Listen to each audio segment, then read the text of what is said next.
I know a lot of people would say that why don't you just go for M4, but I've heard there's a big bump on the whole graphic part on the M5.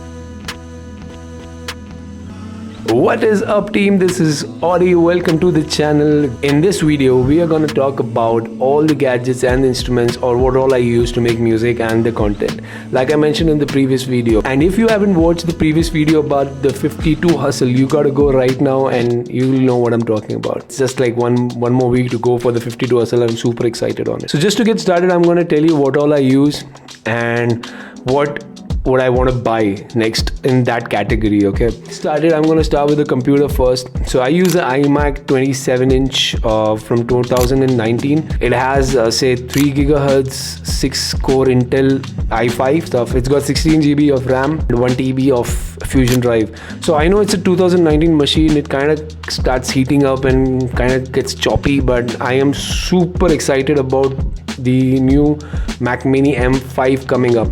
Now, I know a lot of people would say that why don't you just go for M4, but I've heard there's a big bump on the whole graphic part on the M5, so I'm just waiting it out because I'm closer to the release of M5 than I am to the release of M4, so it makes more sense for me to just wait a few months. The computer that I use is iMac. The one I want to go for is the Mac Mini M5. Coming to the next thing is going to be the audio interface. So I use the ID4.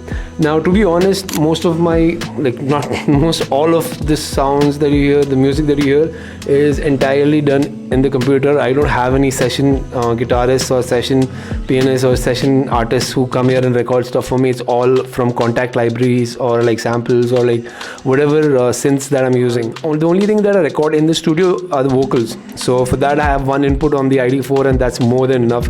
I hope in the future I can probably get more inputs, and it's a dream to have session artists come in and then jam and make music together. Right now it's all me. This is the one I have. The one I want to go for is the Universal Audio Apollo Twin, or even Apollo Solo for that matter, because I don't know, it's just the industry standard, and I don't know, I just like Universal Audio. I've seen everybody, all the artists that I like are using that.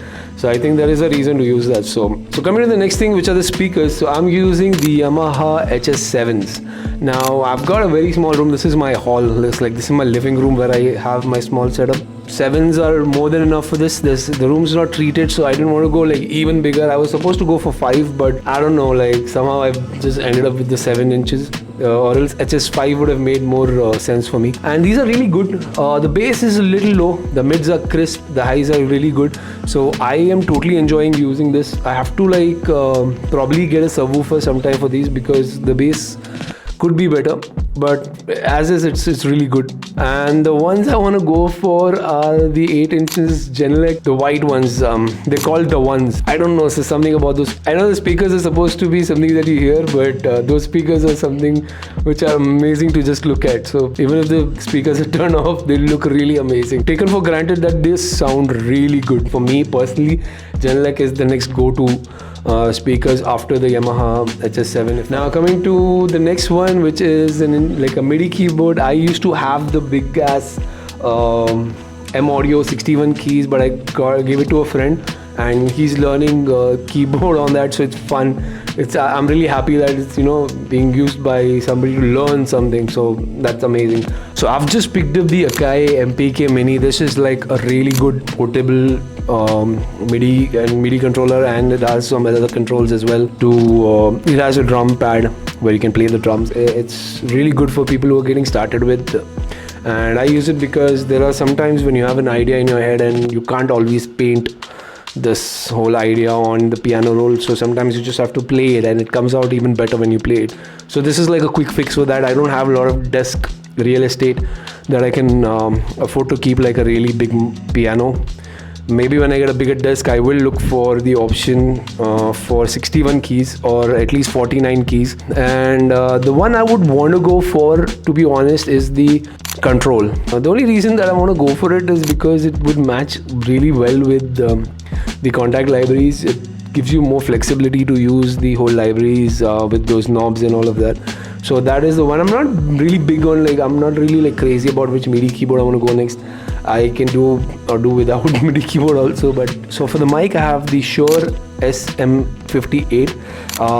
It is a super commonly used mic. It's a dynamic mic. I have a condenser mic as well, which is the Rode NT2A, but I don't use it because this room was not treated. I tried using it and it was a big disaster. So I don't use it. It's just there. I'll probably use it when I treat the room, or like maybe when I go to a friend's studio and they have a treated room, I'll just take the mic and go there. But for now, I'm using the dynamic mic, and it's good. I did ask a few people if I can actually record from a dynamic mic and can I release those vocals. First I started with ChatGPT and it said it's really good, like you can do it. There are artists who have actually done that. They've recorded from the Shure SM58 and actually the songs have become records. So I'm like totally cool with that, and I'm at this position in my life that I want to do the max from what I have right now. I don't want to wait for like me to get this and then I'll probably make the songs. I just want to like put out all the songs I have with what I have right now. I don't want to like go buy anything or like get anything more. So that was about the mic. For the headphones, I use the KRK KNS8400. One of my really close friends gifted me that, and I use that for like reference checks whenever I need to like get off the speakers or the iMac speakers. To be honest, I want to give you a quick insider that most of my songwriting is done on the iMac speakers. Like I don't even fire up the Yamahas unless I really am mixing or like is there a mastering scene going on. Unless that scene, I am always on the iMac speakers because they are amazing, and for making music it's very convenient. Like I don't have to reach out to increase the volume, and all of that is just done on the keyboard. So I use the iMac speakers a lot for that. So that was about the audio. Now let me tell you about the video. What I use for recording my videos right now is the Sony ZV-1. This is the first series of the ZV-1 that came. Right after I bought ZV-1, just after 3 months, they released the ZV-E1, which is the one with the interchangeable lenses and all of that. But I still love this camera. The purpose that I got this camera for is still serving because it's very small. You can just put it in your pocket, and wherever you're going for vlogging, you can just pull it out and just start getting your content. And for the mic, I have this very basic JBL mic that I got from Amazon. I want to get those wireless ones, but like I said, I'm in that place where I just want to make use of whatever I have right now, and along the way probably make some better purchases. So that's about it, guys.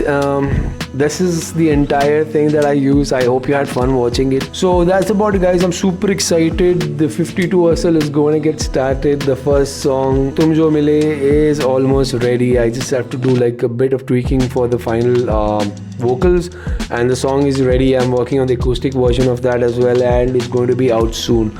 So make sure you've subscribed. So that's about it, guys. I will see you soon in the next week. Happy Holi in advance. Have fun. Be safe. Take care.